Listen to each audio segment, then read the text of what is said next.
federal judge temporarily blocked President Donald Trump and his administration's plan to freeze federal aid, pausing it until next week's hearing. 22 News reporter Kaylee Thomas is live in studio after speaking with local nonprofits about the impacts this could have.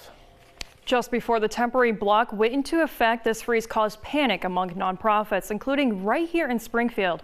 As a result, withdrawal of previously granted federal funds would not have been possible.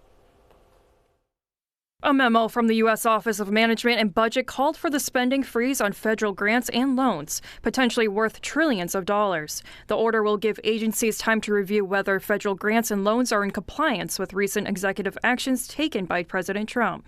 This move coming to light less than 24 hours before it was set to take effect at 5 p.m. on Tuesday, causing uncertainty for nonprofits like the Greater Springfield Habitat for Humanity. It just adds another wrench into the work that we're all trying to do and just makes it harder and harder. The nonprofit relies heavily on several grants to support their programs. Taking away those programs that help those people to get into a home or get into an apartment are really detrimental and devastating. We already have a big homeless issue. We already have all of those things. And so without this, we don't have any way to fight those battles that need to be done. On the other hand, the Office of Management and Budget confirmed that Head Start funding will not be paused.